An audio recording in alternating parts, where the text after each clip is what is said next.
So want to be on the dot.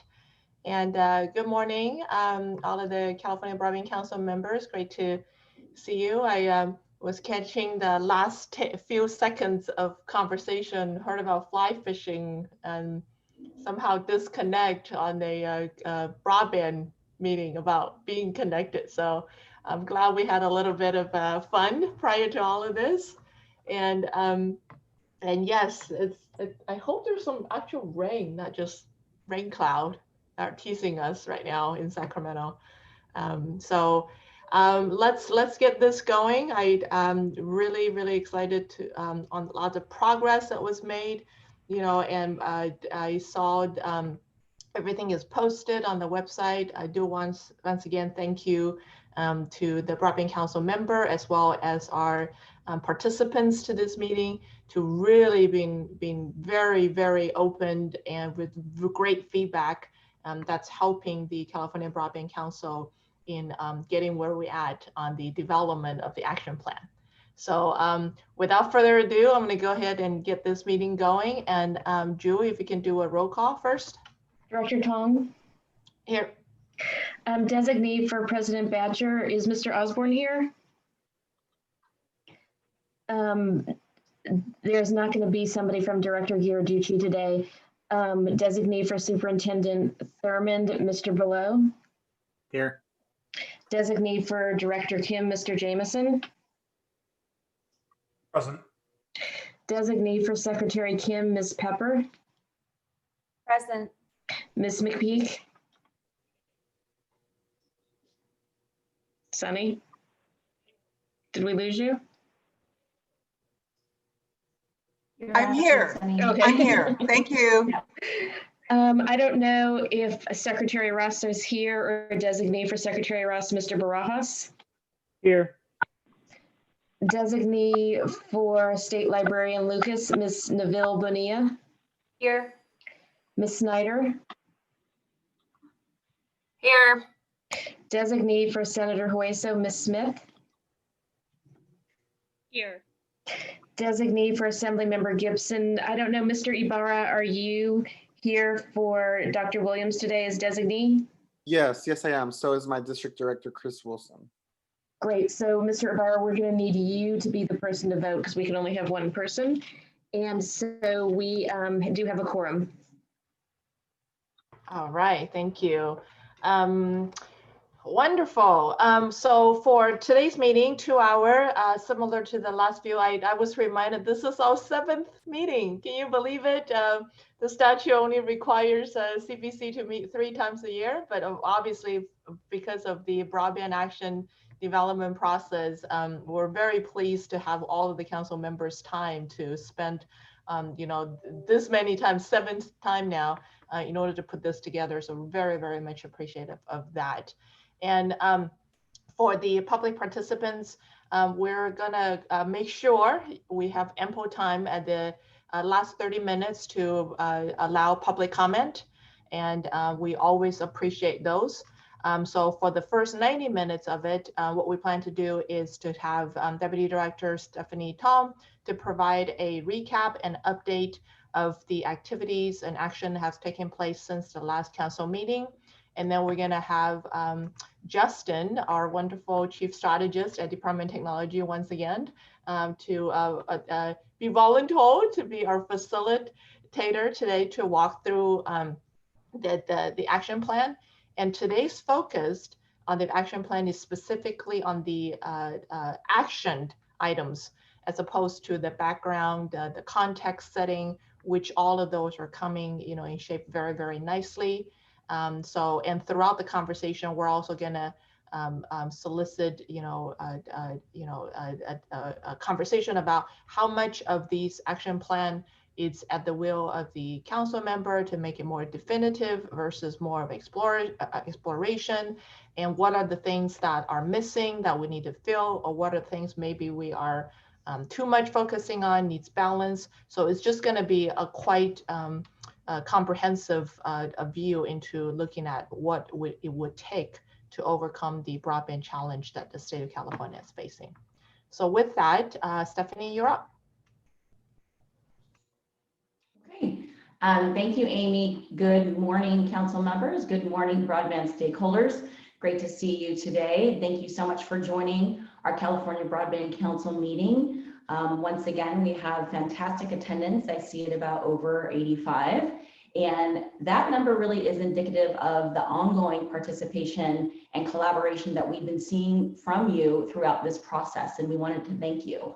What I'm going to do is just give a very brief overview and update, frankly, around all of the listening sessions and the public comment that we've received, of course, since we started on this journey, basically in September, when we had one of our first meetings. So next slide, please, Catherine. Throughout the process, the CBC staff, in partnership with some lead organizations, have orchestrated several key ways that, of course, the public can participate in this process. It was absolutely imperative that we meaning CBT, and of course being the California Broadband Council staff, be able to create this action plan in an open forum and process. So by way of a summary, because we did just close the second round of our listening sessions, we had constructed and executed about 14 feedback events. Those events attracted over 600 attendees representing approximately 150 organizations. We have received about 28 written comments. That number continues to grow, of course, as we speak, and we, of course, publish those written comments onto the website. We have conducted approximately 10 one-on-one meetings. I see Shalyn from CNEC on the call. I was just on a meeting with her last evening, so appreciate that collaboration. We continue to want to hear directly from various stakeholders who would like to express their feedback, of course, for the action plan ongoing. And then, of course, we'll have about 2 tribal sessions. 2 is really, there will be 1 specific tribal session and consultation that will take place on November 30th. And then, of course, hats off to Christina, who also just finished the tribal conference last week. And I know there was a session specifically on broadband, and that topic did come up. So we continue to appreciate your public comment and your feedback, and just wanted to share some of the numbers given all of the effort that collectively that we've been working on to make sure that there's diverse and inclusive feedback into the Broadband Action Plan. Next slide, please. As far as what are we doing with this feedback, again, we are not having these sessions just to listen. It is not a checklist item. We really wanted to emphasize that we are listening to you. We hear you. I know that Anne and Justin and Jules, we can all attest that we go through all of the feedback. Just to let you know, we established an initial list of recommended actions of about 400 plus from the various listening sessions, the meeting notes, the public comment, the written comment. And then from that, of course, we needed to, of course, pare down that list, take a look what was feasible, take a look at where we felt we should best allocate our resources and our time. And that would synthesize down into about 20 action items, give or take a few, and know that those actions are actually what we'll be discussing today. Those actions have been incorporated into the Broadband Action Plan. And then, of course, immediately following my update, we'll hear from Justin, who will facilitate a working session with the council members, and then we'll have open public comment around those out. Also wanted to share that in addition to these actions, our process continues in real time. We already are hearing more from other agencies such as the Department of Aging, as well as Housing and Labor. So we continue to make sure that we are very thorough in our discussions and our outreach. And we continue to hear, of course, the feedback from the public. Next slide.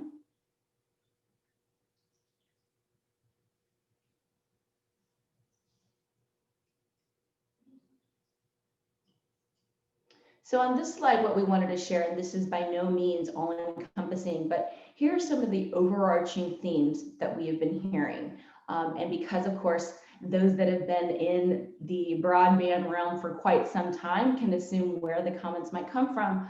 We just wanted to know which listening session these have come from, or from public comment or written comment.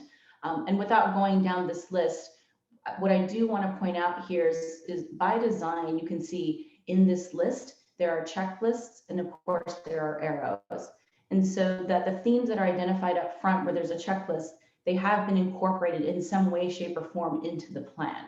Those that have arrows, we continue to, it's a work in progress, we continue to address and analyze what is the best way that we're going to incorporate this.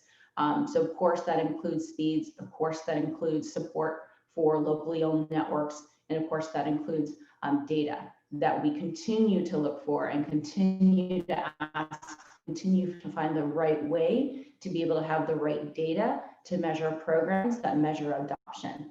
So just want to share some of these key themes. I'm sure they're not new to most of you. I want to be very specific on where we are, given your feedback and that we are listening. With that, I do want to turn it over to Justin, who's now going to also talk about the key themes from the last Broadband Council meeting. Because again, we're looking for the trends and patterns and have a very concerted effort about how we will highlight what we will include into the action plan. And before I turn it over, I do want to share this gentle reminder that with the action plan, this is the very beginning. We produce this by the end of the calendar year, and via the executive order, we will be reviewing and updating the action plan every year. So this is a starting point, and we will continue to add and augment as we need to. And then finally, before I forget, because I can hear Jules in the back of my mind, we've been working so closely, the final deadline for public comment is this Friday, November 20th. So in order to help ensure that your voice is heard, please do submit additional public comments by the end of this week. Thank you. Thanks, Stephanie. If we can go to the next page, please. Perfect. Okay, so a couple more items that came up last time, some of which, to Stephanie's point, were included directly, and some of which are still subjects of conversation. One is we incorporated the sort of the aspirational goal around speed within the action plan. Two, highlighted some of the stats around education and health and the importance of broadband there. Three, indicated the need for putting broadband data in public hands. Four is specifying adoption goals with respect to demographic groups. And then there are a couple items where I think that there's still some conversation ongoing, and very open to continuing this today as we go through the plan, especially on these topics. First being recognizing broadband as a right. I know Commissioner Guzman-Aceves was very passionate about this last time and want to make sure that we give this its due, especially given potential implications around it. Two is around ways in which we might want to reconsider our broadband structures as a state to better leverage federal funding. We've some elements of this we've begun to include in the actions, but to the extent that there's additional strengthening or adjustments we want to include, this is certainly an area we'd love feedback. And then lastly, enabling fiber leasing for enabling last mile access. So those are the some of the themes from the last CBC meeting that we wanted to just remind everyone and put front and center before we go in. I believe there's one more page before we jump into the plan, which is around prioritization. So if I were a member of the public and we're listening to, how we got from 400 actions all the way down to the ones that you're going to see today, this is the basic mental model for how we began thinking about this. And I wanted to make sure that this is front and center in everyone's mind as we're going through this as well. So we obviously want to prioritize some of the actions that are both, of course, if I point at my screen, it's not helpful to anyone. But we want to be able to sort of focus on obviously things that are in the right-hand side of this page. So stuff that are going to be higher impact. So really going to push the needle on the problem. And also, being cognizant of some of the balance that we're going to require in terms of the level of effort that's needed. And one of the things that we want to think about as we decide whether or not to include actions within the plan are some of the dependencies. And I know if I rewind back in time a couple months ago at this point, there was a recognition by this council that it was okay to include some actions in here that have dependencies that are not fully in our control. But I wanted to make sure that we remain cognizant of that as we're going through the actions to say, okay, which are the ones that we want to put up, even though there might be some uncertainty around our ability to execute on them, and which are the ones that we might not want to. Because making sure that we have visibility and are clear-eyed about those trade-offs is an important piece of this puzzle. Okay, so with that, I am going to pull up the action plan and share my screen. And similar to the way that we did this in prior Broadband Council meetings, I will endeavor my best to go through individual sections and then open it up to feedback, and I'll try to capture comments live in the document. And so what I want to do to start with is to actually just do a quick run through of the document up until the actions and highlight a couple of areas where some discussion might be warranted. And I'm going to do this relatively quickly to Stephanie's point that, and Amy's, that we really want to focus most of the conversation today on the actions, but I also want to make sure we, give everyone an opportunity to engage in the upfront pieces of the action plan before we go in there. All right, so with that, I would love to share my screen. Catherine, can you unshare your screen? There you go. And while Justin is bringing up the screen, I just want to acknowledge that we do have Rob Osborne from CPUC as designee to President Masher. Go ahead, Justin. Perfect. I assume everyone can see my screen. A little bit larger font, please. How's that? Yes. Excellent. Okay. Sorry, I can only see Amy right now on my screen, so I needed some sort of feedback. So if the basic framework for this plan, which continues to evolve, is that we'll have an introduction. We go into where broadband is today in California across a couple of key different challenges, set a vision, and then talk about how we can begin to get started with across both the goals that we've articulated and some of the cross-cutting actions that are needed to support it. Both the executive summary and the conclusion are left blank currently, out of deference to the fact that we still need to close out the rest of the plan before we provide a wrapper around it. The introduction, as you will have seen if you looked at this last night when it was posted, is very much anchored in the lived experience of real Californians. And this was designed based on some of the conversations we've had as council before, where we're trying to humanize the digital divide and the importance of broadband in the lives of Californians, as opposed to running this purely through statistics. And it really frames both the individual experiences, highlights some of the inequities that broadband and the digital divide helps to exacerbate, and then helps frame the importance of broadband as an essential service. I guess before I go further, let me just stop at the intro and see if any of the council members had any comments or key elements that you wanted to see included within the introduction itself. Hey, Justin, Karen Ross. Hi, Karen. No surprise from me. I love the introduction because it's very personal. And as you said, it's about daily life. But when we talk about the Central Valley, what a couple trying to start a small business has is exactly what every size farmer has, not only how they access markets online, but more importantly, the precision with which they can use precious resources like water and do management. They stand in the field all the time, and they might be 2 miles from a freeway, and there is no signal to improve how they manage their business in a farm as well. And I think there's a way of just adding in, just as the farmer down the road doesn't even get a signal in a field where he's trying to do improved management of natural resources and get his crop to market.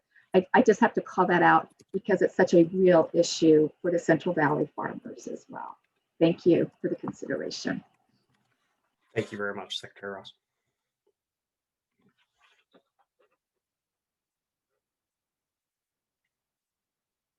Any other comments from council members before I move on to the next section?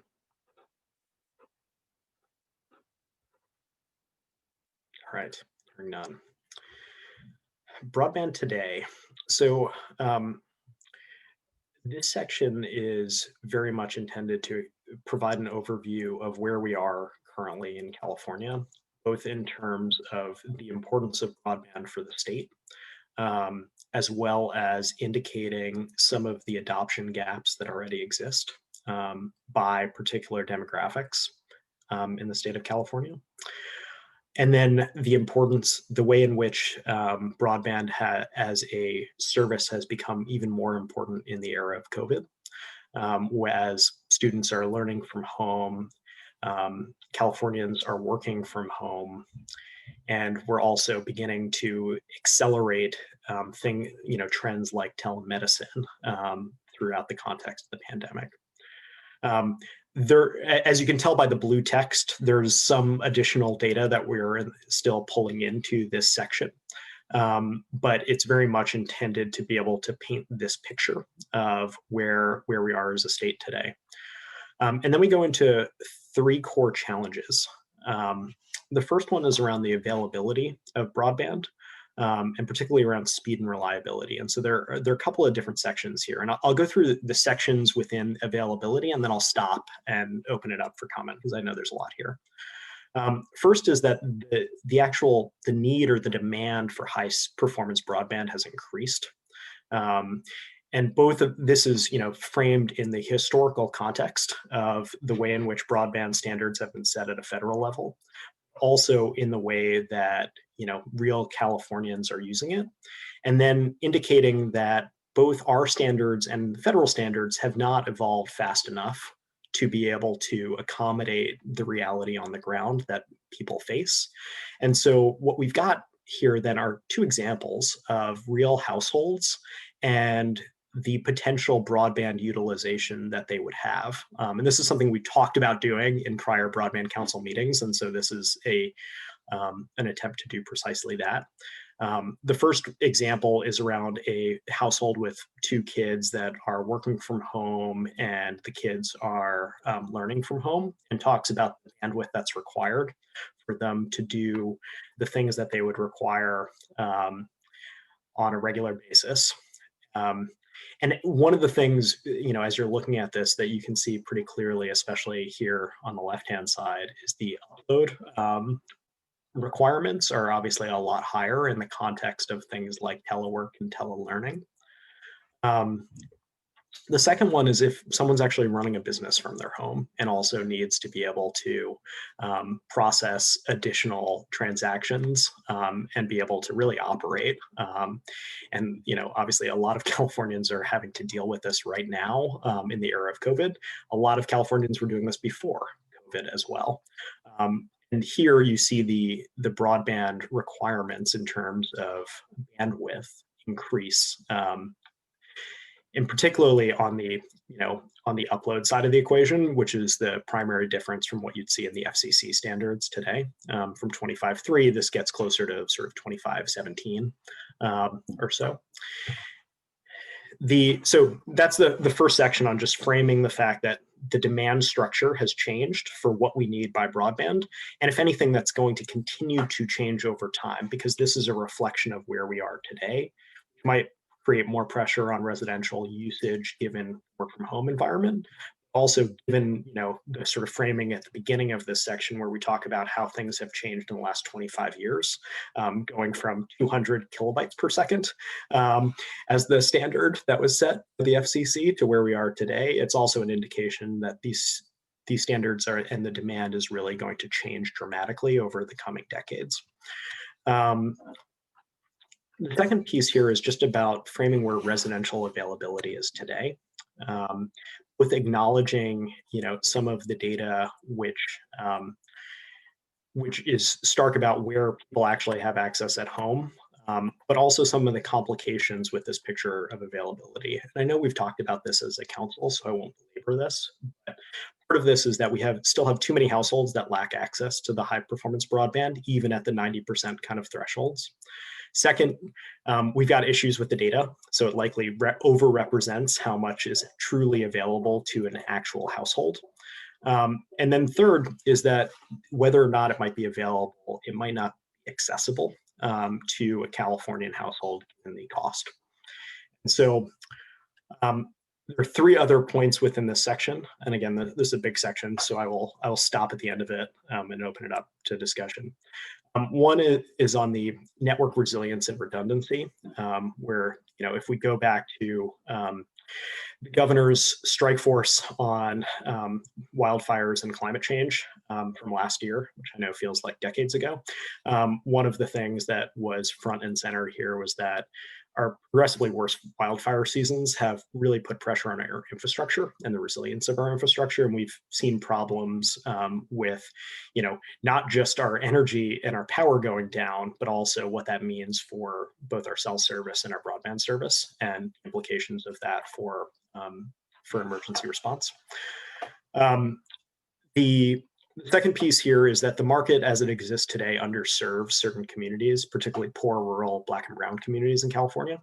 There's both this inverse relationship between household income and service quality that CPUC has demonstrated. And that they're really, they're good economic reasons for this. Providers serve the areas where they can return on their invested capital. As a result, it means we do have some market failures in particular communities within our state.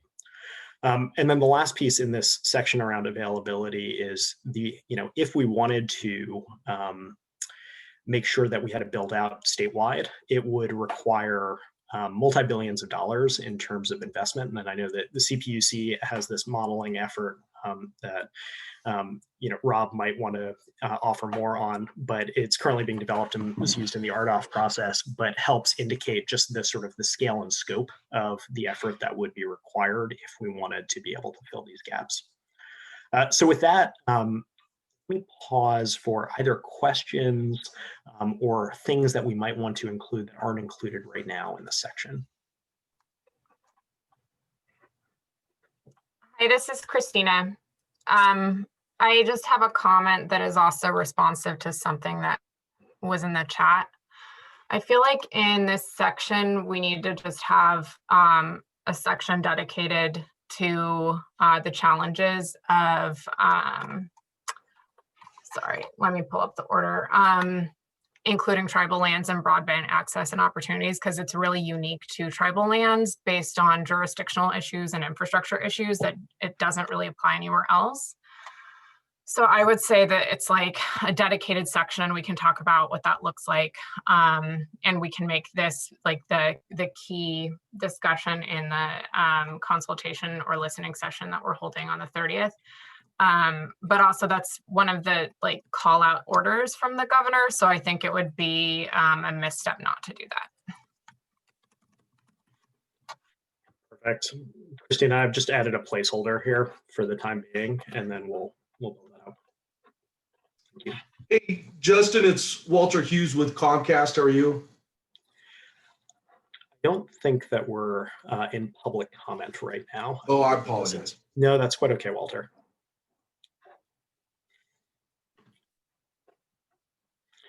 Any other broadband council member have comment or questions?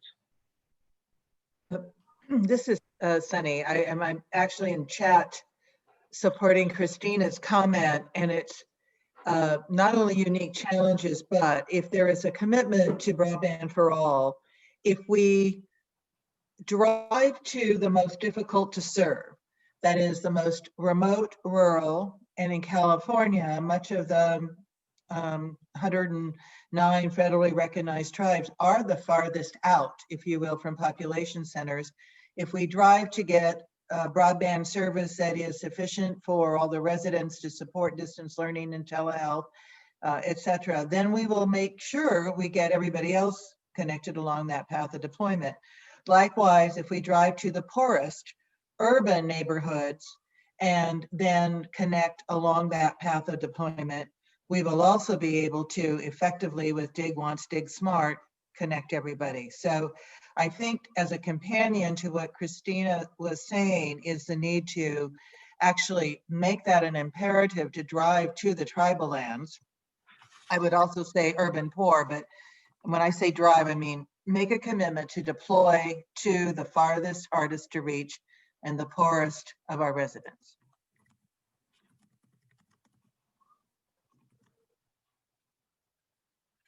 Thank you, Sunny. And I'm watching some of the chats, from, I think maybe one of the things, Justin, we want to go if let's move through the context section. Yep. The action plan section is where we're going to focus a lot, and that might address some of the Yeah. questions. Yeah. Okay. Well, let me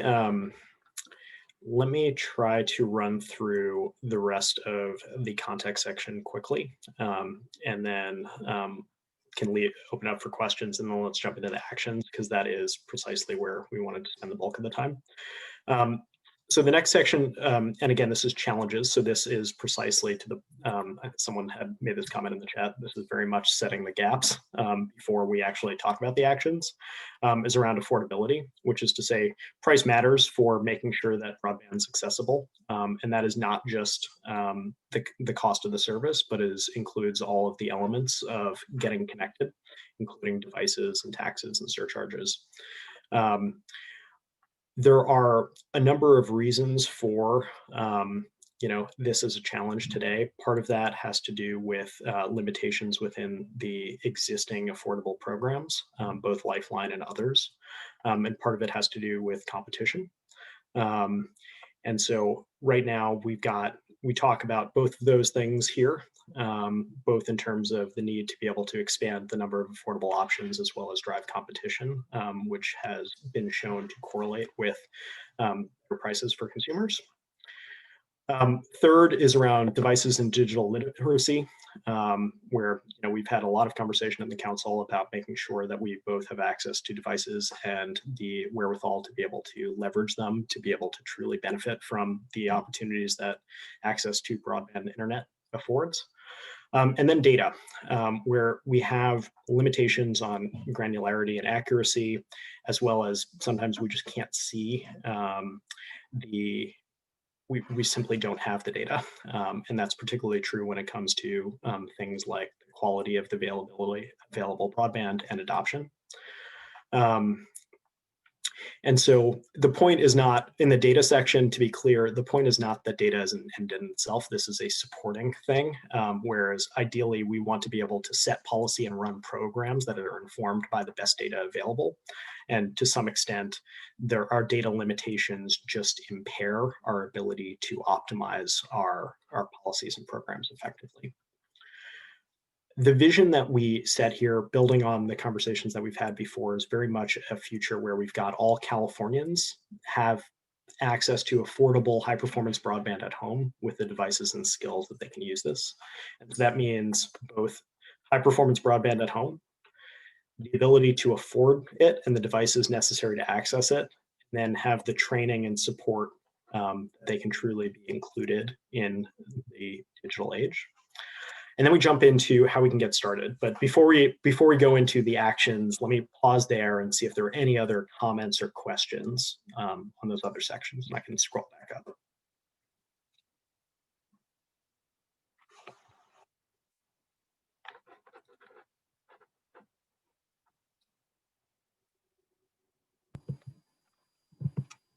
Any other comments from the council members on the context setting portion that Justin quickly went through? Okay, hearing none. Let's go to the action section. All right. So what this is very much intended to be is here are the actions we want to get started on in the next 12 months. And so each of these actions have been organized around the goals that were set in the context of the vision. And I suggest that we just why don't I orient everyone to the sort of the layout of this and what's included, and then we can go section by section. First goal is about access to high performance broadband at home. There are a couple of sections underneath here. One is modernizing the speed and performance standards. 2 is around simplify things like construction and the ability to leverage existing assets. 3 is around setting reliability standards. Within goal 2, this is about promoting affordable broadband offers and ideally expanding them. And then on the training and support for digital inclusion, it's both providing technical assistance, driving synergies across adoption and deployment initiatives, which is to say, if we're running a big deployment initiative, make sure that we've got adoption that's associated with it. And then strengthening some of our partnerships and coordinating initiatives.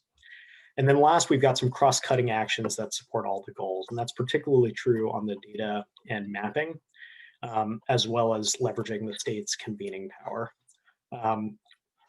So there are, if we go back up to the top on goal number 1, the first one I'm sure we'll have lots of discussion on. Let me orient us to what's in here. First is exploring some shared standards across our grant-funded programs as a state. And so there are 5 pieces within that. One is redefining what served is as a census block that's at least 90% served at the current state broadband performance standard. 2 is to redefine the state broadband performance standard as at least matching the FCC standards, if not increasing to reflect current demonstrated needs, if not more. 3 is prioritizing funding, so any subsidies that the state would provide on projects that deliver at least 100 megabytes down, 10 megabytes up. Annually assess the speed targets for infrastructure subsidies, particularly in the context that there are changes, as we discussed at the beginning in the context setting. Both demand and supply changes can occur very regularly. 4 is making sure that we're funding last mile projects with explicit local government involvement to address universality and adoption. And then 5 is funding middle mile only investments in some areas where that is warranted. Actually, before we go to any of the other ones, maybe we should start there as a conversation, because I'm sure that there's a lot there. Yeah, and I would say even before the grant funded, I was watching some of the chat. I think I don't know if there was a too literal interpretation of broadband at home as opposed to the reference to business and institution and anchor institution and other area. I want to see, Justin, can you scroll up a little bit? Right, the number 1, high performance for broadband available. Yeah. I think it might have just been a literal interpretation of the bolded text as opposed to the entire context of it. Yeah, and I think part of the conversation around this, to be clear, and we can of course adjust this, was that we have, we want to celebrate a lot of the work that has been done to be able to connect some of our institutions already through E-rate and other programs. There are, of course, gaps. One of the largest gaps today is in residential. And that is not to say that that's very much replicated in small businesses, but trying to be as specific as possible about where we think the focus should be was part of the intent as well. And we can of course broaden or adjust this. Madam Yes, go ahead, Chair. Sunny. I was just going to say if you can share your comment verbally as well. Yeah. Right. Thank you for focusing on this issue. And I was just trying to put comments in chat, and Joyce Sterling has raised this issue. I'm sure Secretary Ross would also comment. Part of the rationale, there was also history that ended up with a commitment to making sure all projects had last mile households, is because without a focus on the most difficult to reach, we don't reach the most difficult. It's literally an essential part of the goal. So that's why the comment with respect to Christina on tribal lands is so important, to say we're going to get to the most difficult customers to reach and the farthest out, which tend to be the households. But in the interest of then, dig once, dig smart. And dig smart is actually a Caltrans term or CalSTA term that I just love that they came up with. We need to connect all of the users, customers along that path of deployment, and make sure that that includes anchor institution. So just to explain, as Justin was, I think, highlighting, there have been targeted efforts to connect schools, targeted efforts to connect libraries, targeted efforts we hope to connect fairgrounds. We've been trying to get fairgrounds connected for 10 years. They are all anchor institutions. Some of them have different funding sources. We need to be able to, we say, jump off of the connection to those specialized uses to actually effectively reach last mile, but we do not want to leave any customers behind. And today, the California Advanced Services Fund, notwithstanding the fact that there are other comments to broaden the base of if you will, funding for broadband, with which we concur, but the CASF does not allow subsidies for the connection of anchor institutions. CASF, i.e. the legislation, the statute, does not allow a signal to be used from a connection to a home or a middle mile passing a beautiful cultivated field to be pulled off to use for a signal into ag. That's what has to be addressed as a matter of policy in this action plan to help inform the administration and the legislature about what has to be changed in law. Secretary Ross. You're on mute still. Yeah, as always, Sunny talked about a lot of things I wanted to, but I do want to stress, especially because this is coming out at a time where economic recovery, honestly, we'll get to an economic recovery if we get COVID managed. And the focus on economic recovery and the importance of our small businesses and thinking about these rural areas where focus on the home, I totally get that, but to not acknowledge the desperate need for businesses as we do economic recovery and the importance that we're seeing of being able to do more direct to consumer, whatever it might be. It has to be, I think, stated very clearly that we're not doing something without that. And as Sunny mentioned, some of that middle mile work can really help with that. So I just wanted to make that point. Thank you, Secretary Ross. Thank you, Sunny. I tried to incorporate this, as you can see in red here. Are there adjustments to the language that you would propose? Maybe Justin, scroll back to the context. I wonder. If, up here as well. Yep. Yeah, I think it's just probably like at home, like it was very literal, as opposed to in the description there's mentions of other entities. So maybe you just need to refine that.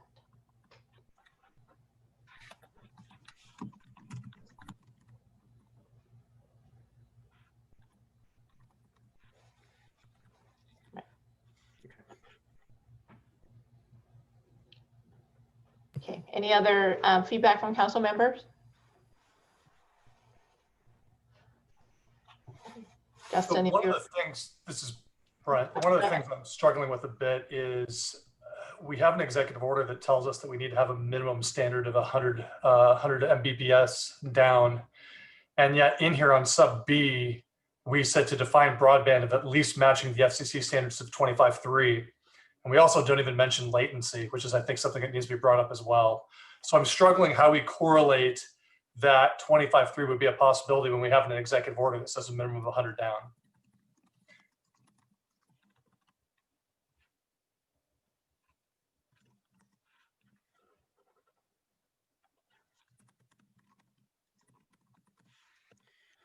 Yeah, I mean, and Brent, I would have to go back to the executive order, so I'm almost somewhat hesitant to say this in a public forum. But what if I recall correctly, so two different things. One is I believe that was a aspirational goal, and two, as opposed to a standard, and then two, it's not currently reflected, of course, across the board in our existing state grant programs. And I think the question would become, if we wanted to include something like 110 as what broadband is, that would have implications for what we say is served today. So anything without 110 would technically be unserved today and would then be eligible in our grant programs for subsidy. And that might be what we're suggesting, but I just wanted to clarify that that is the sort of the context within which we have this conversation. So I appreciate the fact it's a big leap from what we're saying in B. I do think we need to revisit the executive order and take a look at that language. I pulled it up prior to making that comment, And we just want to make sure that we're consistent with the administration. That's all. May I, Madam Chair, may I just follow on Brent's comment? And I think, Justin, your explanation of the nuances is also what I had understood. But let me then hasten to say that we have always recommended that there be performance-based standards. That is, whatever speed is needed to address the customer needs for any prevalent consumer application, and all of that became defined in the middle of March of this year for distance learning, telehealth, telework, that is likely to continue to change. Some places may need to have capacity and bandwidth that even exceeds the 100, 110, 100, whatever, based on what is that end technology, the end user technology, or the customer technology, wireline, wireless, and how many customers are online at any given point in time, other contingencies. And so this current action plan doesn't reflect the notion of recognizing we need to have a commitment that all residents can participate.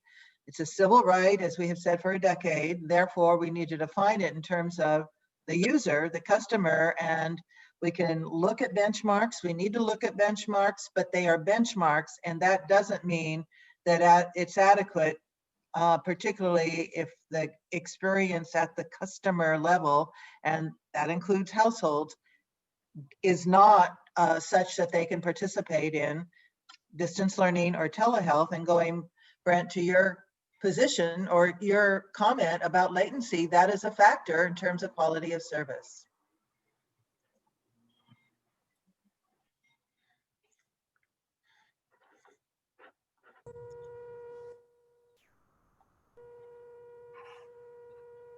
I have one thing to add. Go ahead. So I think in addition to that, we also need to consider reliability, because where this is all going is the communications grid. The idea of telephone service and broadband being separate is a thing of the past. The communications grid is carrying voice, internet, everything, and that's people's connection to the outside world. And what we're seeing today is networks going down in a heartbeat just because there's power outage, or there's a line is cut and people are unable to dial 911 or reach hospitals, that sort of thing. Could so Brent and Sunny and Rob, I know Justin put in the placeholder to incorporate latency and reliability. Is there any particular verbiage that needs to strengthen those points, and not necessarily only at the 1B, 1AB, but is there any further context setting needed to be done up front? Well, I actually nominate Rob to do that. He's the best person to provide the language. I don't have anything just off the top of my head, but I could work on that. I know you could. Okay. Thanks, Rob. All right. Let's keep I'm going. hearing, so in terms of the speed standard that we'd want to set then, part of what I am hearing, Sunny, is like to the point of the examples above where we began to show something like the requirement to have 17 megabytes upload. And so I guess the question becomes, do we, and because as we know, the upload piece of this is a big driver in what's actually going to matter, or in terms of implications on numbers. My question is, like, to what extent we want to set a broadband standard for service, like anything is unserved underneath a particular level that would be at or exceeding the sort of 17 megabytes level, which was at least our attempt at trying to capture where demand is today. And I think there's a recognition, certainly from me, that any capital infrastructure we're investing in has at least, ideally 10-year depreciation schedules. And so you'd want to make sure that, we're at least investing in things that are somewhat future-proofed. So just to comment back, I think that your questions are really well posed to all of us, and I want to stipulate to the fact that we keep trying to learn what the reality is to answer exactly your question. There are some, I think, facts that we could agree on here at the council. I think that's why the governor had the aspirational goal of the 100 down, but the distance learning, telehealth require more symmetrical networks for upload speeds. And when we have been asked to help inform this discussion by surveying the school districts and county offices of education with which we work, to go to the managed healthcare plans and ask what speeds they need at the home for their members or their patients.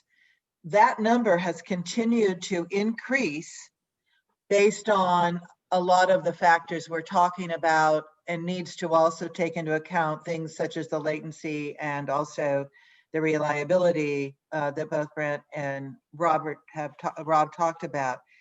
I do think that's why, again, what we would call a performance standard from the perspective of the customer is really important.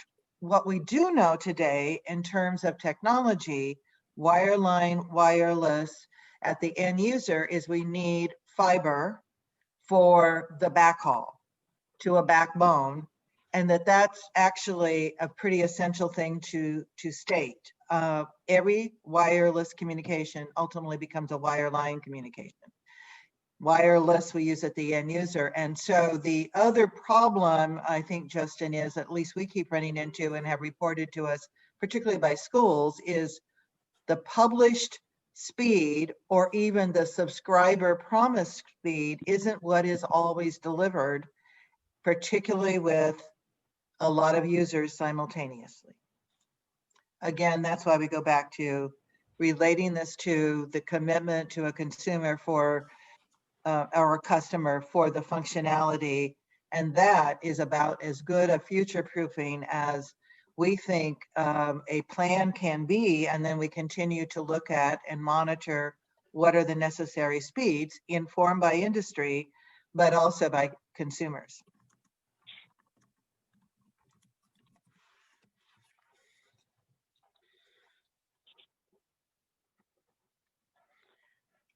Other perspectives from the council.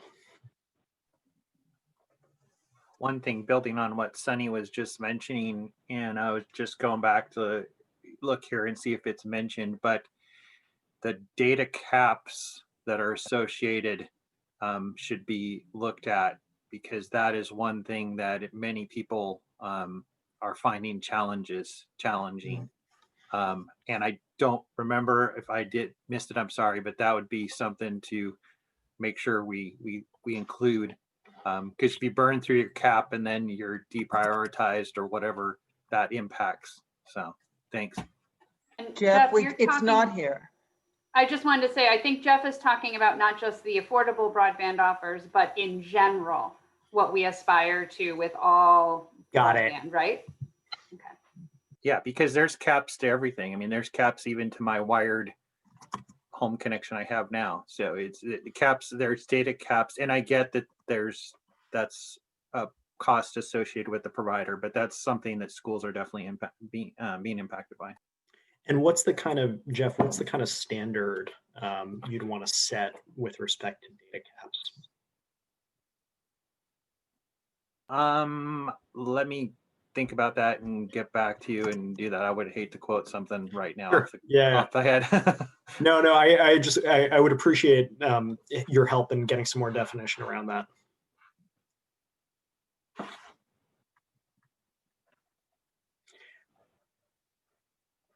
Okay, very good. Are we ready to move to the next section? Well, I think we're ready to move to 1AB. So the next ones I think are likely going to generate a little bit less discussion. So let me run through them quickly. One is adopting essential broadband service and affordability standards and evaluate them relative to other essential services costs.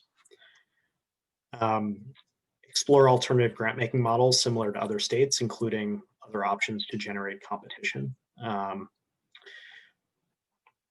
Enable our state grant programs to be leveraged for federal funding matching opportunities. This is something that came up recently with RDOF. Prioritize deployments where the government has streamlined the process for permitting and obtaining land use approvals. So this is basically aligning our state grant dollars in areas where there's a clear go-ahead on deployment. Explore all financing opportunities with local governments and philanthropies to be able to increase the tools in our toolbox when it comes to the ways in which we finance deployments. Then the last two, promote our existing state contractual vehicles to support cost savings. So to the extent that we can generate some economies of scale from statewide purchasing, we should do that. And then modernize our universal service programs to effectively support the deployment and ongoing maintenance of the networks. So pause there for any additional comments or questions on these.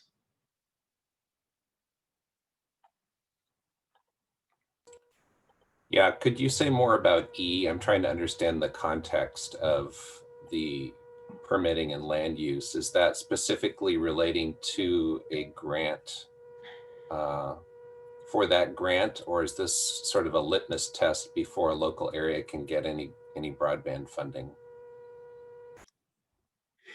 I believe, and Stephanie can correct me here, but I believe that the intent behind this, Rob, was to say, we'd heard from providers that local permitting was an issue again and again. And what we wanted to say was for deployment areas that are looking for state grant funding in those deployments, let's make sure that we have the local governments at the table saying we are going to make it easy to give you the permits that you need and to be able to run those deployments. And it was intentionally framed as prioritization as opposed to a gate. To your second question. So I know from the history of Senate Bill 649, which was universally opposed by cities and local governments, and maybe I'm overstating it, but it was not very popular. It was vetoed, and that was about 5G permitting. I want to make sure that this isn't, an attempt to try and say, well, cities aren't going to get any broadband dollars until they open up all their permitting. I think that's a separate fight. It's already being dealt with by the FCC. I don't think that's the intent. I think that this is more to say if a jurisdiction, if a jurisdiction wanted to be able to get build out in an underserved community, we want to make sure that our permitting's at the table there. This isn't a downtown San Francisco fight. Can I make a comment on that? I see this as sort of and maybe there's some language, some discussion on that, but I see this like, in the CASF grant application today, there's something that asks for support from the local governments, right, in the potential service area. And so I see this kind of like that, where it's making sure that the partnerships are already at the table, and that the local governments who are in the area where there's going to be service are sort of are on board, and there's already this collaboration happening, right? And that would hopefully, this idea is that would then make it happen as quickly as possible. But really this is focusing in areas where people are looking for state grant funds. So that's what I look at it as, sort of how do we, and I don't know, maybe that's a discussion is, I think we've heard from a lot of local governments that in areas that are underserved, there's a lot of work trying to entice providers to come already. but this seemed like a way to me, this seems like a way to kind of address or make a little more specific that issue, and especially where we might have control of because it's grant making. I think that makes sense, and I would just qualify that this is specific to the grant that's going into that local area. Sarah, I just wanted to say, so there's a little bit of a difference between what's being discussed in 649. It like there's difference between the idea of prioritizing grants where you already have the permit set versus what was discussed in 649, which was authored by the chair of my committee. In the sense that one would have set more specific requirements on the actual permitting versus just kind of, you know, if you're talking about priorities, adding like a point plus. There's going to be a number of things that I would imagine if you were restructuring the CASF or restructuring any kind of grant program where you're talking about priorities. You know, you're going to have a whole list of things that are preferential priorities. This may be one of them. But obviously there's other considerations that you'll have to take into effect. I think that having seen these issues from the perspective of the legislature is that there's some communities that are very open and are trying to incentivize broadband deployment and are having difficulty attracting providers to actually pay the capital to build out in those areas. I think there's especially disadvantaged communities in urban areas that are very open to it and just aren't getting the providers attracted, largely for economic reasons.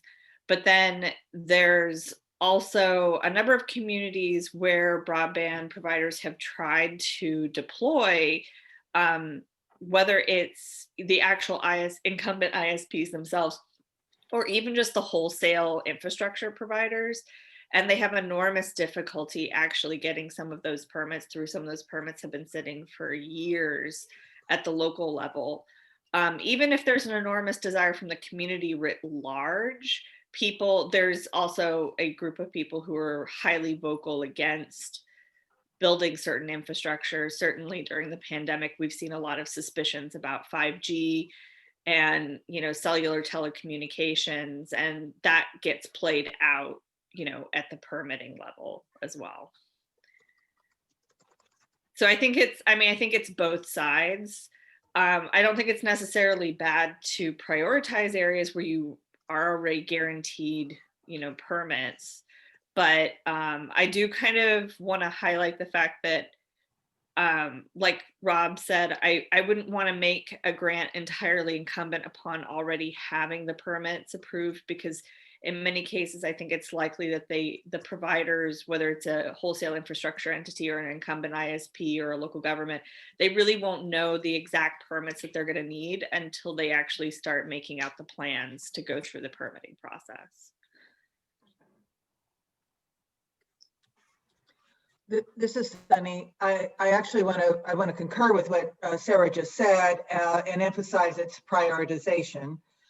Recognize there were some other issues around the bill that got vetoed, and that there are local jurisdictions who are taking the initiative and working with the ISPs in a way that would have been actually prohibited by the legislation had it passed.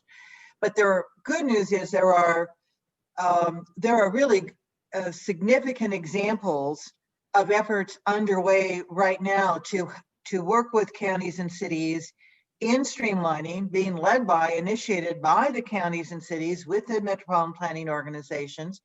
I want to just acknowledge Valley Vision as the Capital Area Broadband Consortium is working with their 4 counties and all the cities and SACOG on model ordinances, model policies that can be established that will help facilitate permitting.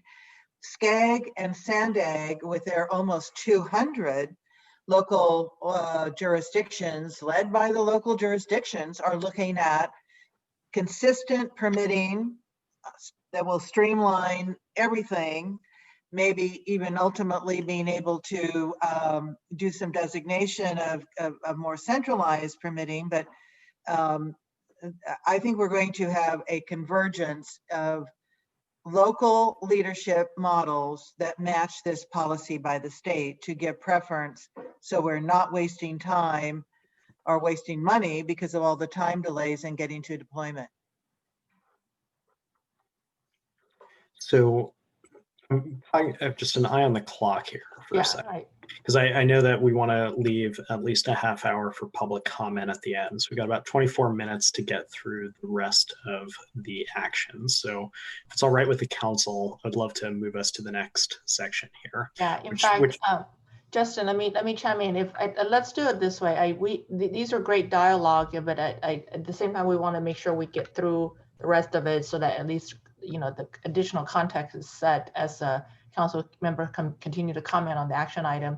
If I could ask actually the audience, knowing that 30 minutes is something that we like to offer, but I think if I recall at the last meeting, we ended up only have about 3 or 4 speakers at 2 minutes each. So if any of the speakers would like to, you know, take the time for public comment, if you could go ahead and put in your interest now, so that we could have our staff to tally how much time we actually need. So we might be able to go to 45, you know, if there's not a lot of public speaking, because I know the chat is very active also. So I just want to set that up. So if you can go ahead and put your interest in the next 10 minutes or so, while we keep going, then that way we can tailor our time accordingly. Justin. Perfect. Thanks, Amy. This next section was actually getting to a point that Sunny was starting on, which is the ways in which we can expedite construction and leveraging our state assets. So one of this, the first piece is around implementing the Dig Smart policy. I think there's an open question here about the funding modalities to make sure that we're capturing the actual fiber rollout. Second is around streamlining the state's permitting processes and rights of way management, particularly in unconnected rural and high need underconnected low income communities. 3 is beginning to identify critical assets, particularly state assets that could be made available to lease for broadband deployment. 4 is convening broadband providers and local governments regularly to support permitting processes. And I think this gets to Sunny's point around SANDAG and SCAG and sharing and aligning some of the permitting approaches.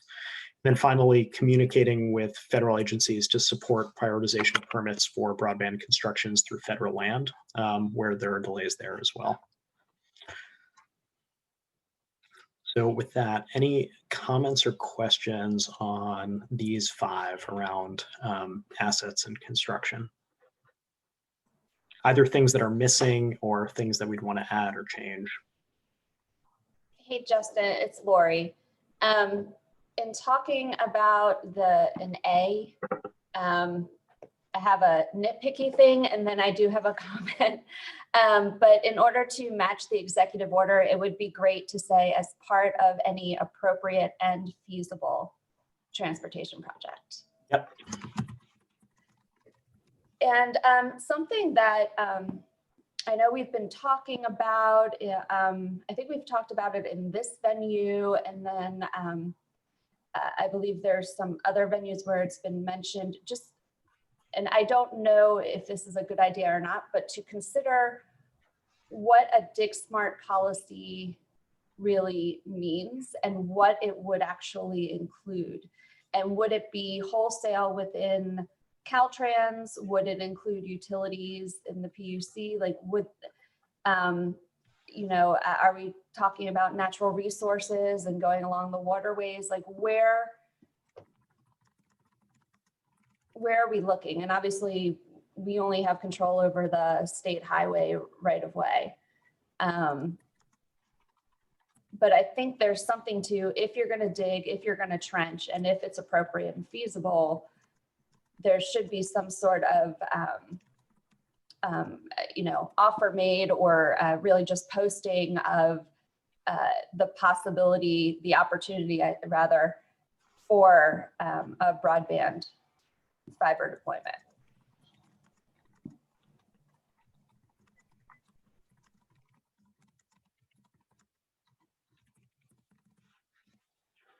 Thanks, Lori.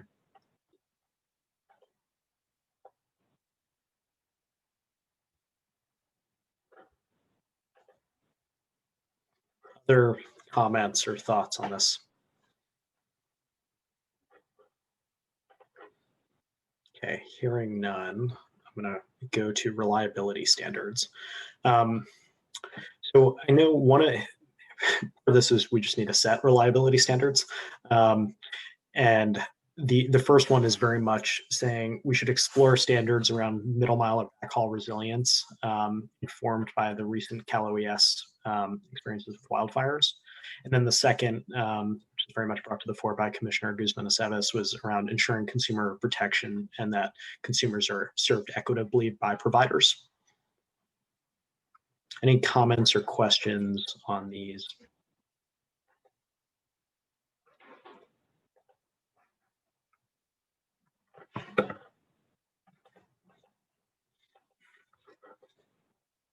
All right.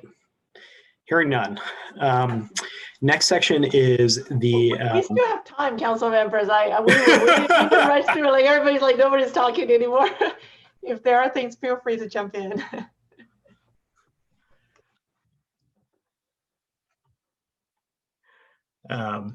I will say on the reliability standards, to the extent that any of the council members or members of the public have specific ideas that they would like to include to give us a little bit more specificity than this, would be very much open and interested in that. I see Rob nodding his head, so volunteering as well. Yeah, I volunteered earlier, so this is sort of a repeat volunteer. I appreciate that. All right. The next section is around affordable broadband offers, and so the two here are both partnering with providers to promote and track adoption of the affordable internet offers. And so part of this is the marketing and leveraging some of our existing programs as a state that already serve to target many of the communities where under adoption is prevalent.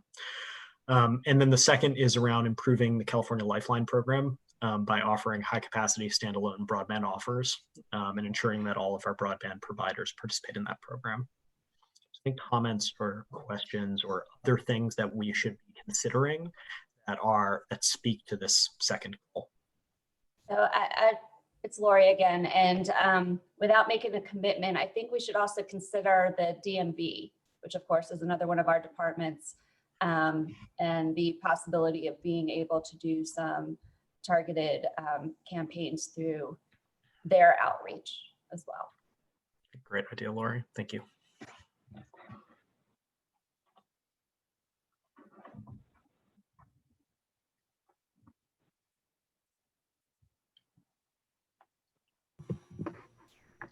All right, I feel like just to stifle all of the wonderful discussion from the council member earlier.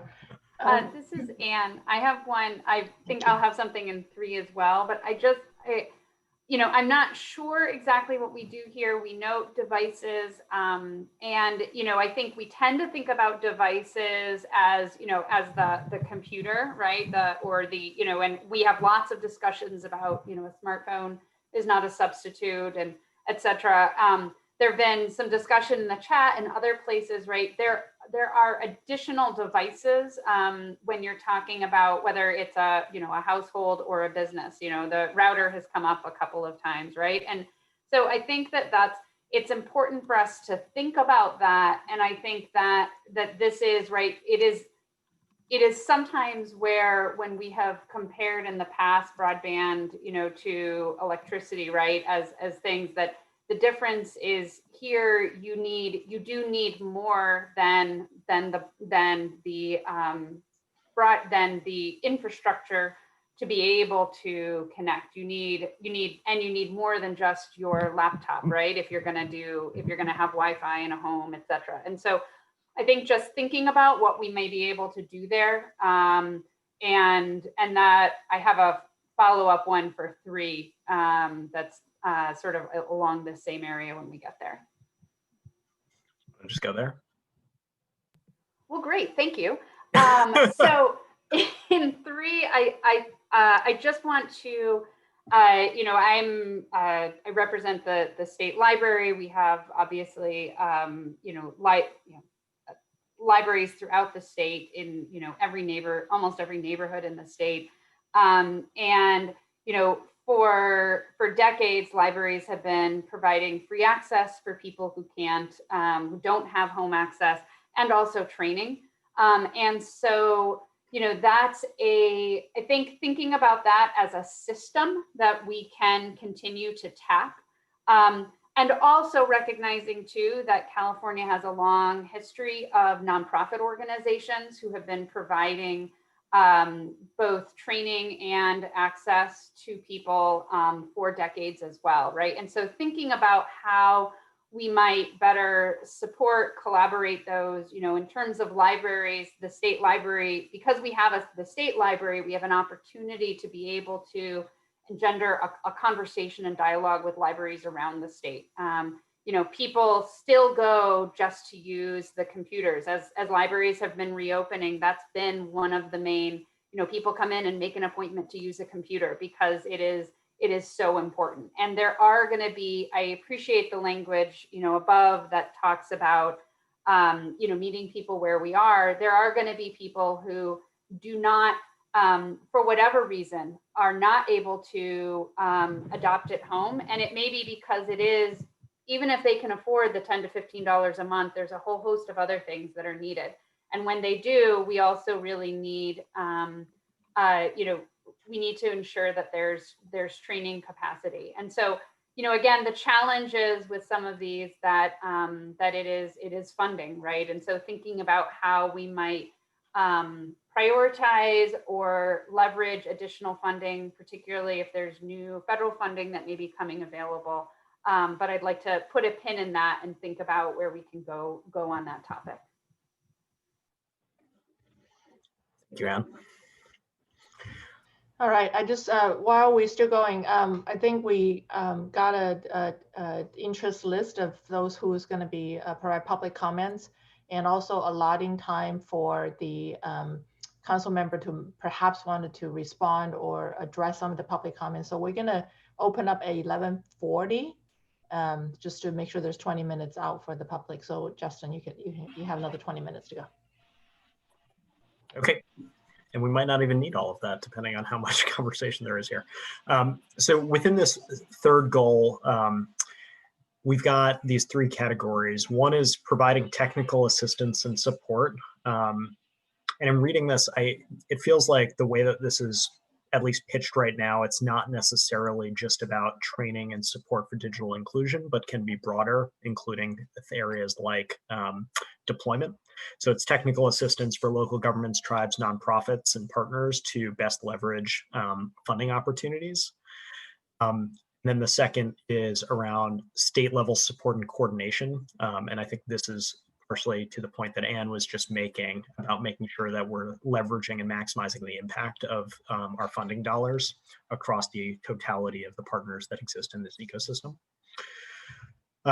Two is around ensuring, when we've got with adoption and deployment initiatives, that we've got shared standards, ideally, that can help prioritize joint infrastructure and adoption projects. So the example here is if we have a CASIF project in a particular area that is connecting on last mile, let's make sure that we've got an adoption element as well that's focused in that area, so that we're leveraging not just the build out, but we're actually ensuring that people can adopt in practice.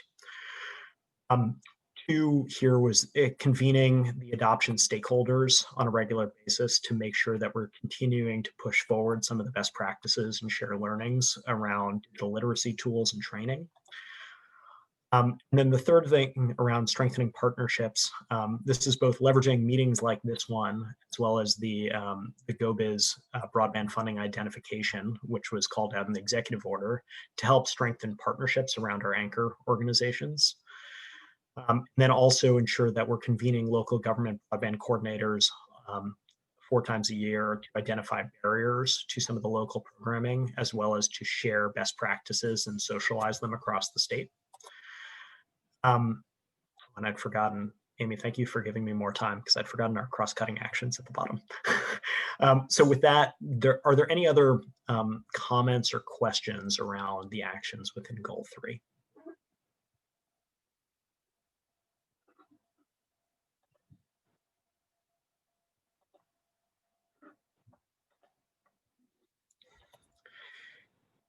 Okay, hearing none.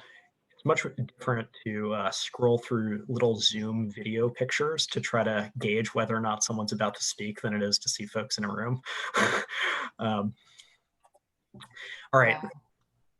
So with that, then let's jump to cross-cutting actions. So there are two main things here. One is around broadband data and mapping, and the second is around convening power.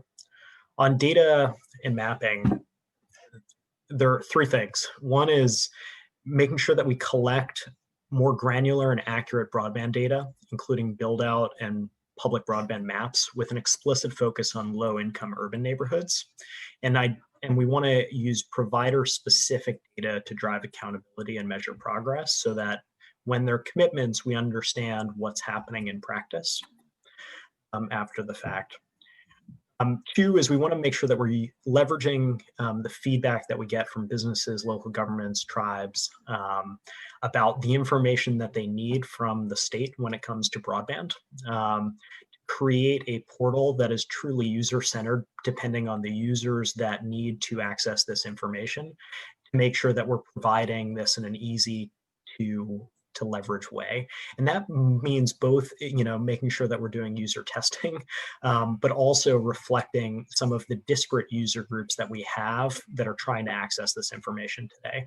And so this, on the data side of things, includes making sure that we've got ways to be able to validate data in our broadband map, so that if, local governments or providers have, see things that aren't accurate in the data or individuals, they can easily identify where there's an issue. It also, making sure, particularly for local governments and potentially new organizations that are trying to work in the space, making sure that we've got the resources and toolkits that they can easily leverage to both plan for additional broadband deployments and implement them.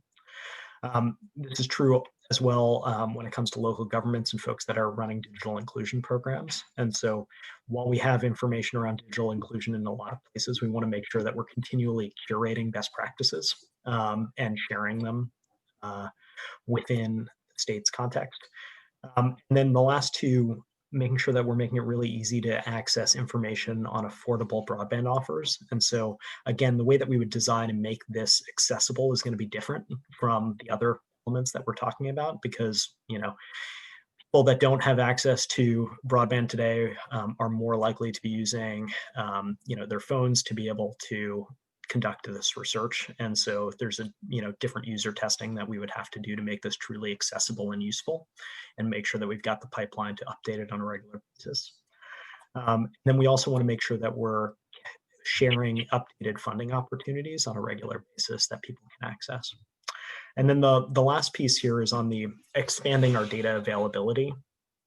And so this is both including some additional data and visualizations around assets and asset ownership. So we've talked elsewhere in this document about, for example, categorizing or cataloging the assets that we might be able to share and leverage for broadband deployment. That's something that we'd want to include in a visualized way.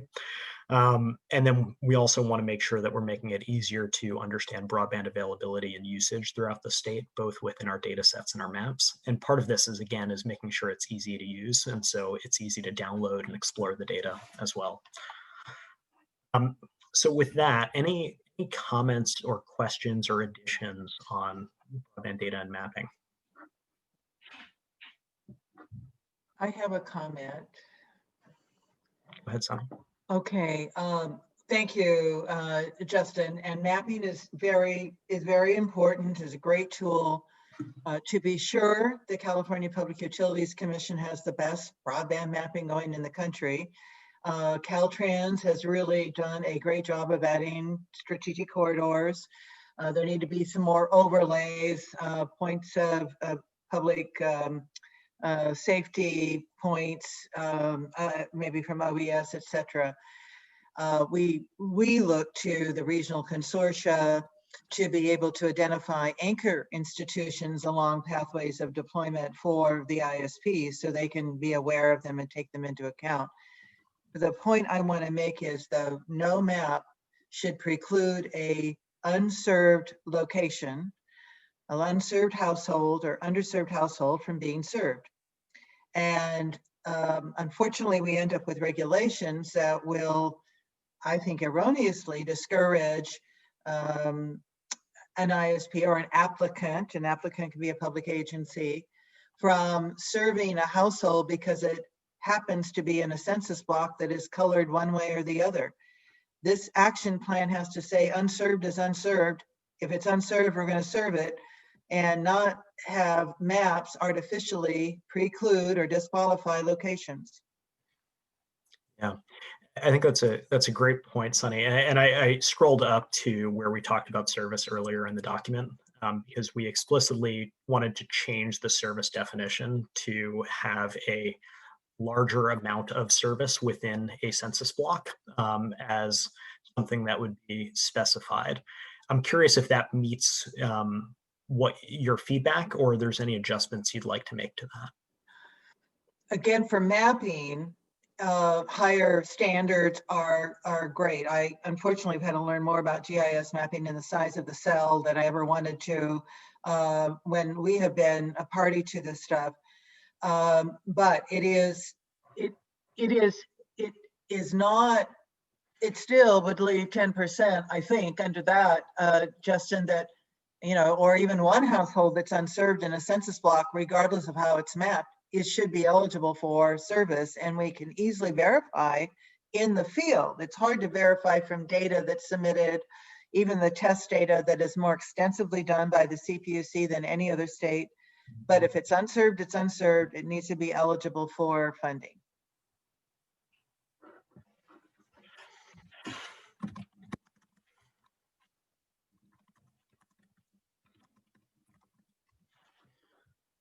Okay.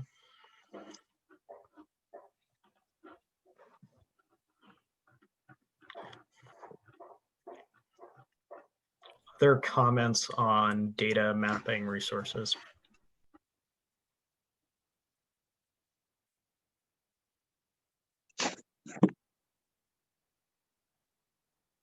If there's no further comment, Justin, maybe what we can do is, because I see the chat is very, very active, which is great. That also indicated our public is jumping a bit to jump in. We can always cut over to that and then come back to maybe summarize any of the addition before we wrap the meeting, so we can spend the 20 minutes first and then close the comment period.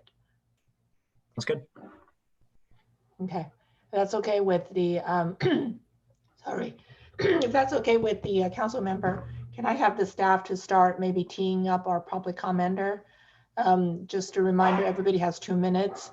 And if we have staff to call in the order that people have sign up, and then just let the next speaker know. Sorry, my voice. Sure, so that the next speaker can get ready. The first person we have is Ernesto Falcon, and after that it'll be Jacqueline Kinney.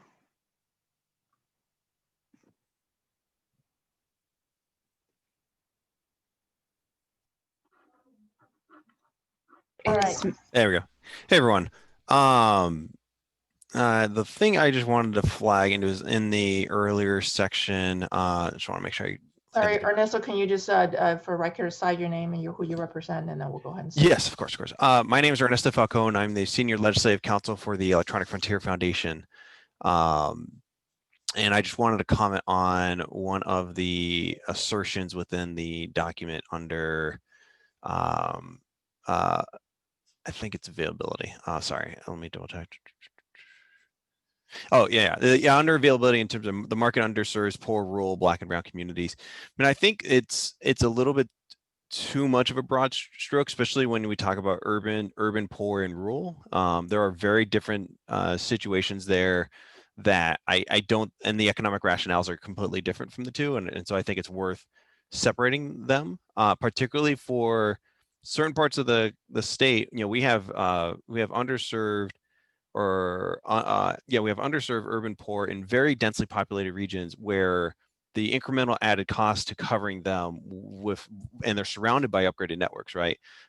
Is not unreasonable, right? Like it's actually, you know, a question of, are we, from a policy standpoint, and I mentioned this comment, are we looking at this from a individual household? Can that individual household, you know, and is that how we look at this, or do we look at this from a community-wide basis, especially for really densely populated cities that have a lot of opportunities for cross subsidization when you build an infrastructure? We should be thinking about it from an aggregate perspective, because in the aggregate, the profitability is there.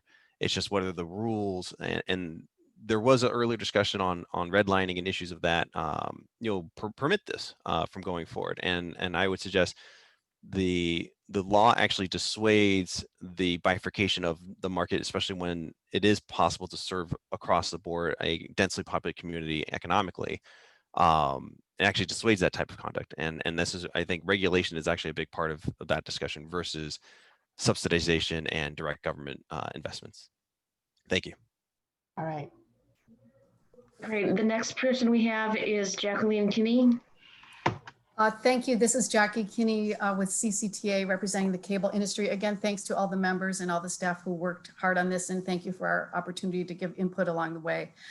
Just a few points. We definitely appreciate the calling out on the need to address streamlining, addressed somewhat today in goal 3 on page 11. Just want to emphasize again that this is a barrier for deployment with both private investment and public funds, so we would like it to be emphasized accordingly. We have some general concern that the background section does not acknowledge the significant investment in the robust networks, you know, that have performed so well during the pandemic, recognizing there are gaps, and also the many voluntary initiatives that that have been voluntarily provided to address needs during the pandemic. Similar to what Ernesto said, we have some concern with a variety of the broad sweeping assertions of fact in the Broadband Today section, many without any citation. And so as the plan evolves, the concern is how these factual predicates might become the basis for policy proposals that are really not yet apparent. On the discussion about broadband as a right, I understand this will be subject to further discussion, and we hope opportunity for input as this evolves into whatever it might become in the document. Seems to imply that there would be some sort of legal conclusion. And, you know, to the extent it's in the context of education and an emphasis on distance learning, just notable, the California Constitution provides that public education is a fundamental right. You know, if the intent is to make a similar declaration of law in this state plan for broadband, you know, we would really want to have some careful review of both the legal basis, if there is any, and the legal implication of including that in a plan. We do appreciate the comment, it's on page 10, that the council, as would be expected, that you reviewed the prior plans like the 2008 Broadband Action Plan. I think it would be really useful if you could set forth, even in a brief way, the key recommendations from that 2008 plan, whether they were implemented or not, and if not, why not, and what steps are being approached differently in this plan to make sure that those that were not successful could actually be successful with this plan going forward. You know, certainly would not want to reinvent the wheel for something that was proven to not be implemented or effective the first time. On page 7, there's a comment about the California broadband cost model, estimating the cost of fiber to the premise to all unserved and underserved locations in California, recognizing billions and billions of dollars. Again, we submitted a policy paper on this. The premise seems to be that fiber to the home is the only way to really meet the needs to connect all Californians. And, you know, we just, as cable industry with alternatives to fiber that are meeting consumer needs, you know, we again have a policy paper that we submitted really asking you to seriously consider the premise of that direction. And then there's a paragraph on page 8, right before the section that's labeled devices and digital literacy. That whole paragraph, we would request have more explanation, more background. It's full of very broad statements about current models, new models, without a lot of detail of what that really is envisioning or what the specific problem is with current models that are seeking to address. This is one where it's just so hard to see what the action plan or the policy proposal is that's coming out of this. And so without more explanation, it's hard to give more detailed comment.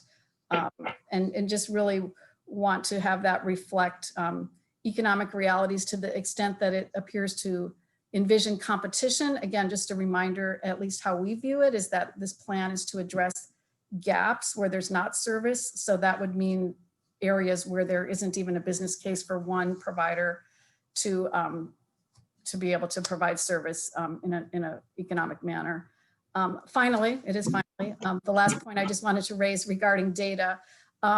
Appreciate the acknowledgement. I believe it was in the list of things that still need to be considered. The intention to not require disclosure of proprietary information. Again, just other legal bases that are concerned for disclosure of information, customer privacy, especially when you get into subscription data, critical infrastructure, and of course, trade secrets, all with the goal of maintaining a robust competitive telecommunications market. So we would request acknowledgement of those different concerns as to why disclosure is not always appropriate. Again, thank you so much for your time and for considering our input. Appreciate it. Thank you, Jacqueline. Rochelle Swanson. Hello, everyone. Rochelle Swanson, Government Affairs for Crown Castle, country's biggest infrastructure for shared infrastructure. Again, thank you all for the work that you have done. It's very heartening to see these changes. So I have a couple questions along with my comment. I wanted to point out a comment that was made earlier about the federal rules coming in and helping as it relates to SB 649. There's actually a number of jurisdictions, more than I think any of us would realize, that actually openly do not follow the FCC guidelines. If anything, over the last couple of years, it's become more difficult. Another way around it, we have many jurisdictions who within their master license agreements actually have provisions that are directly opposed to federal law and requirements. So deployments in many ways has actually become more difficult. And we certainly appreciate that there's been allusions within the document through permit streamlining. And I'd like to understand timing for the convening with local governments and with stakeholders in the industry. We'd really hope to see maybe some outline of best practices within those rather than just a nod. Some of the things that we've really seen change over time, of course, as Sunny said earlier, we know where a lot of the gaps are now. I mean, the pandemic has made it crystal clear that there's a divide across California everywhere. And I think being able to really get to the best practices to be able to get deployment beyond just the state monies that are there, but really allowing public investment to do just that, to genuinely invest, and it being more in plant versus, which is the facilities, rather than it being in the process.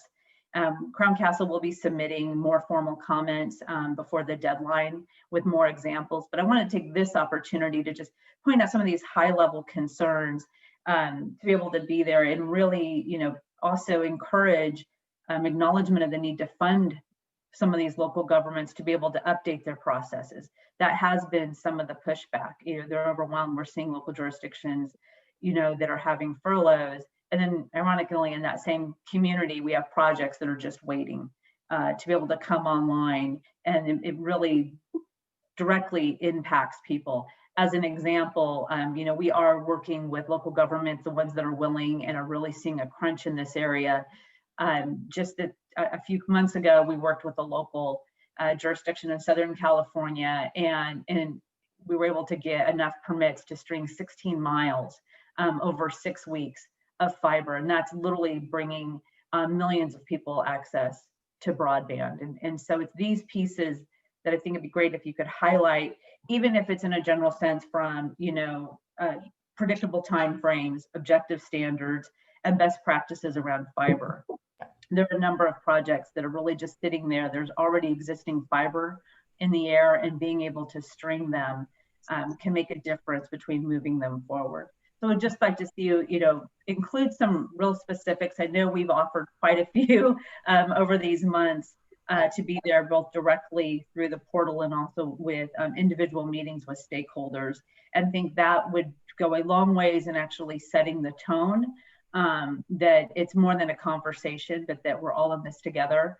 And unless we actually are able to physically deploy, we're not going to see an appreciable change in bringing people on in an efficient time. So as always, thank you. Thank you. Thank you, Rochelle. Sean McLaughlin, and Sean, we did receive your public comment that you emailed during the meeting.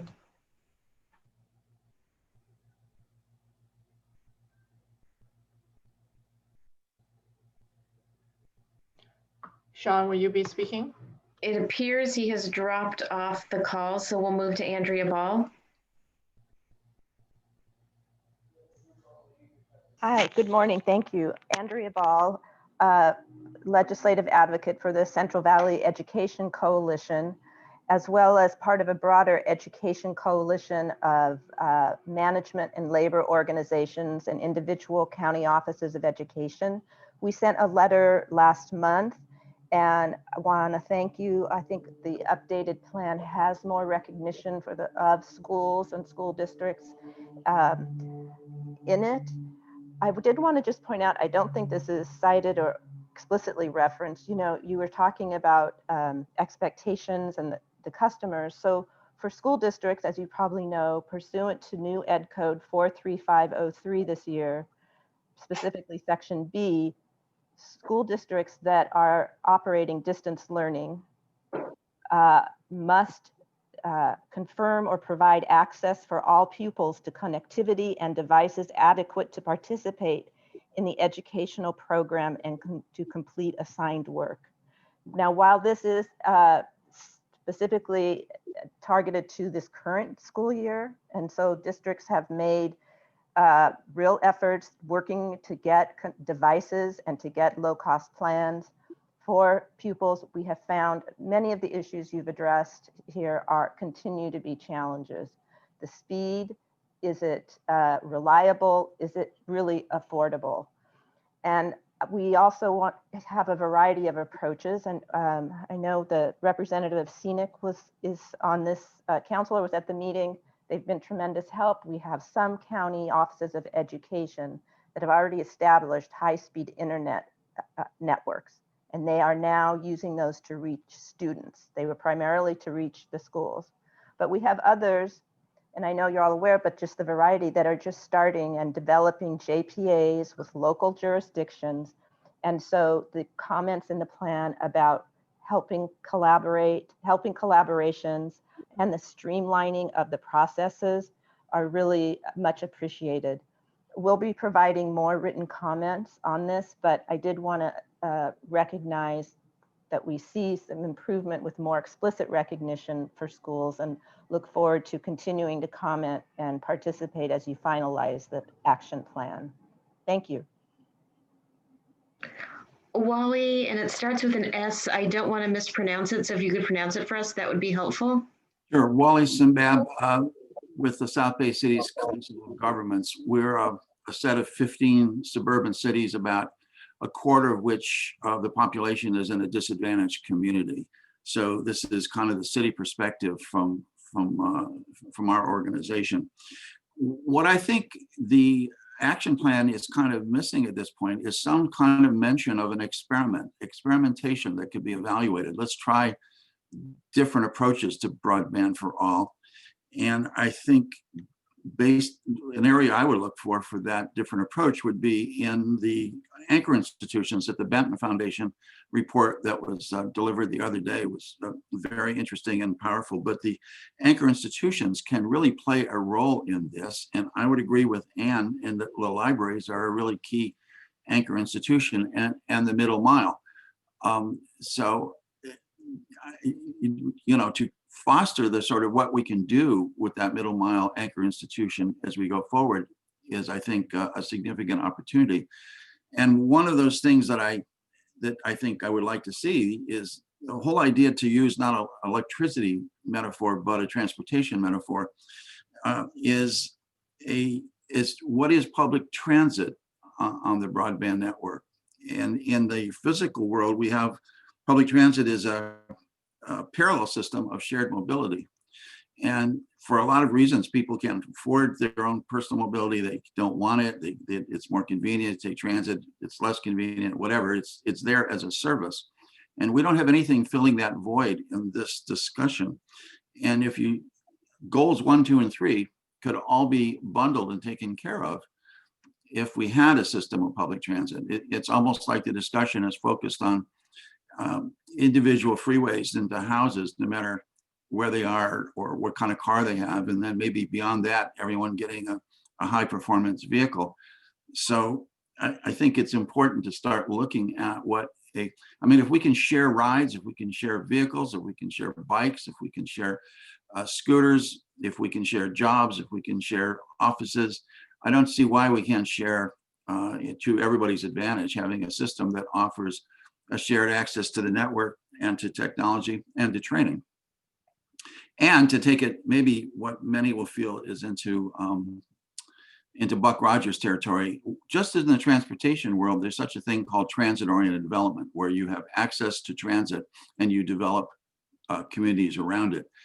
We are working with a concept called network-oriented development, where once you get into the anchor institutions in the middle mile, you have the opportunity to stimulate community development around those facilities. So anyway, I hope at the very least we can mention in the action plan the need for experimentation and evaluation. Thanks. Thank you, Wally. Thank you, Dr. Blanca Gordo.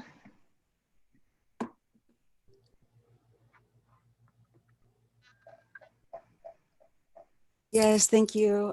This is Dr. Blanca Gordo, and I just would like to encourage the Broadband Council to create a baseline that has a long-term vision and long-term solutions. And I think much scholarship, I have produced some of it, has already created the framework of looking at the digital divide as the difference between those who are able to participate, compete, and prosper in our society, the way that it's structured.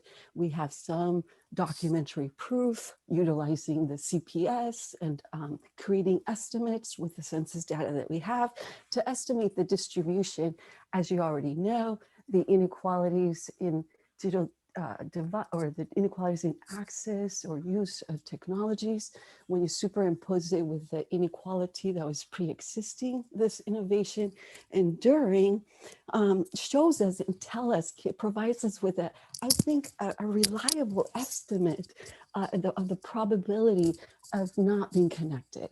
And now we have actual proof through everybody's experiences and interactions. So I really would encourage you to create the baseline of not looking at devices, but framing it as network technology, because indeed that is the reality to connect to the internet in real time as is necessary and needed. And yes, 10 years ago, I did say that it would be the digital divide, as it shows in numbers, would prove to be a violation of constitutional rights, right?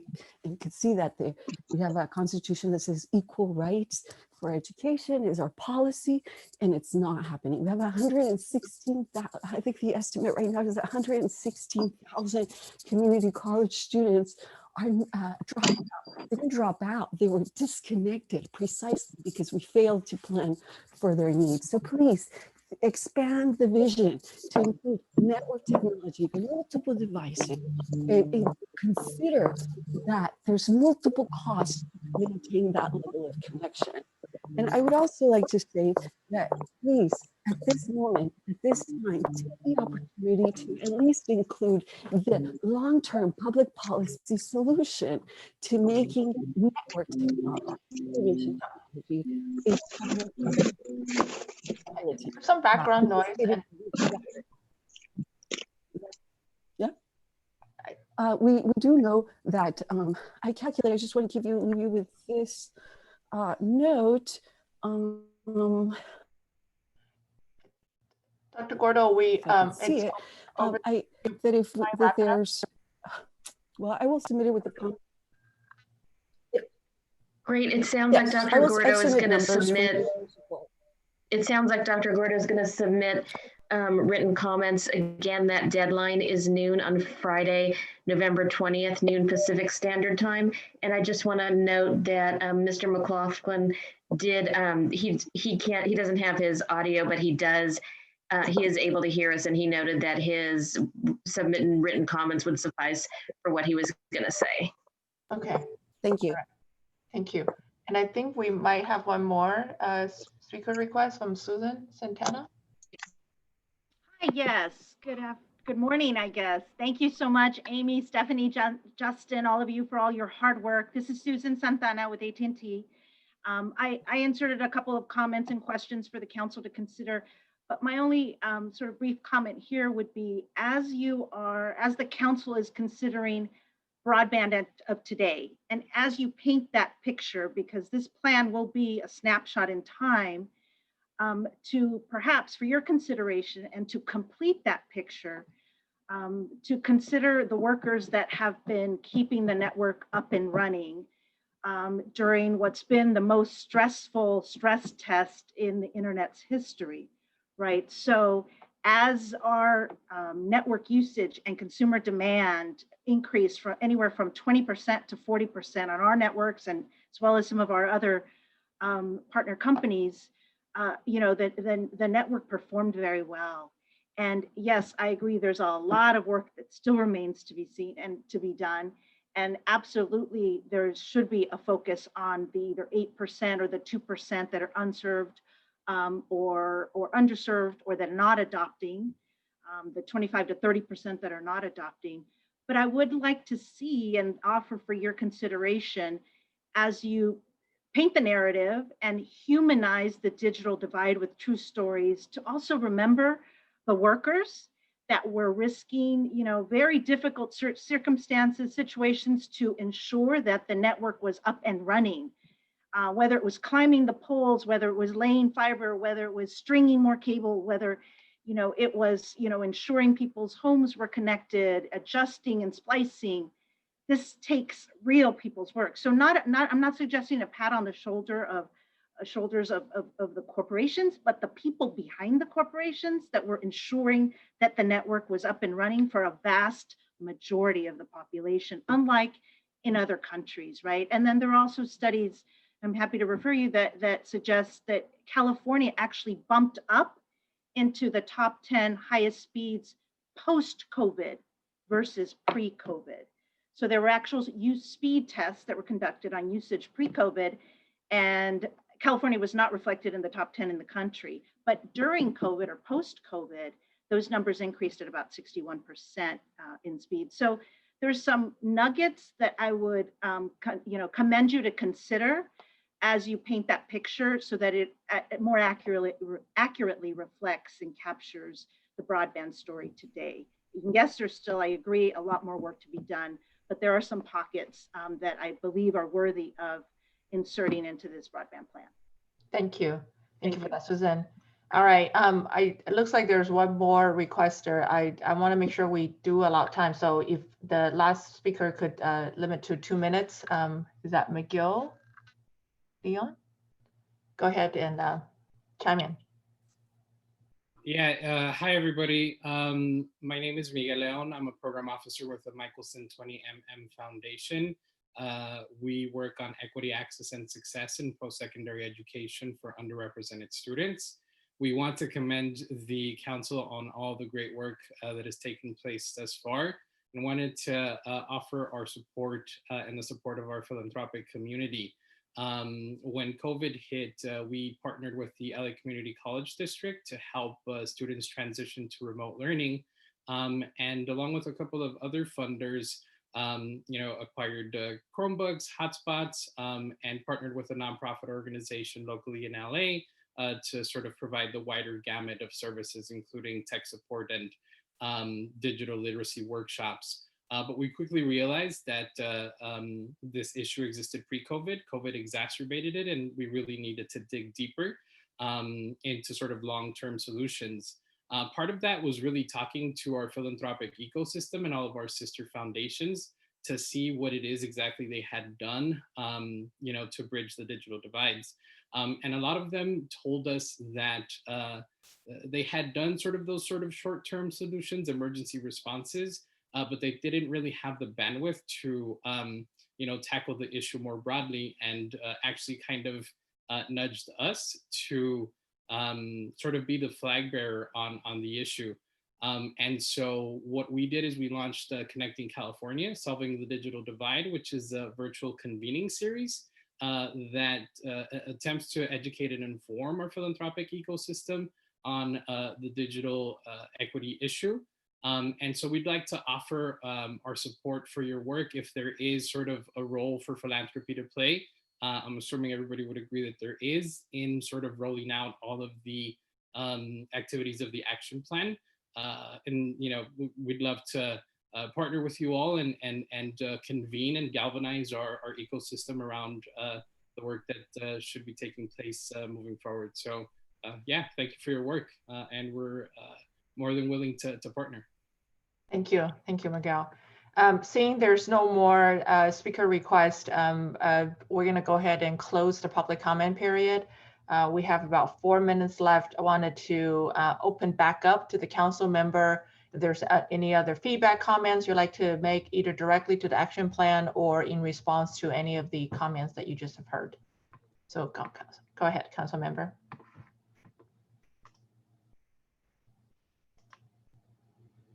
All right, hearing none. I'm going to go ahead and wrap this meeting. Once again, just really appreciate the wonderful feedback, and with the combination of a public comment as well as the chat, all the comments are in chats are being taken into consideration. We are very much looking forward to the additional public comment is going to come in writing by the due date of this Friday. And I do want to also take a minute to really commend the team, Justin facilitating these conversation, Stephanie and team and our writers, as well as those council member who has been very involved. I'm not going to individually name you, but to help moving this creation of a broadband plan. At the end of the day, we're not going to have a plan that's going to be satisfactory to everybody. But hopefully we can hit the mark for the majority and hit the high points of what are the things that needs to be done in a bold manner. Also, as a reminder, the broadband plan is going to be refreshed on an annual basis. Even though there are goals that's being set up for a duration of time, if we're not going to be able to address this overnight. So there's going to be, definitely a performance measure that is going to be laid out as part of the continual creation of this. So for those of you that are providing the public comment, please do keep that in mind as you provide those and help the Broadband Council in creating the plan, that is going to be a living document as well as a continuous monitoring. So with that, one last chance for any of the council member, jump in for any other comments before we close this in 2 minutes.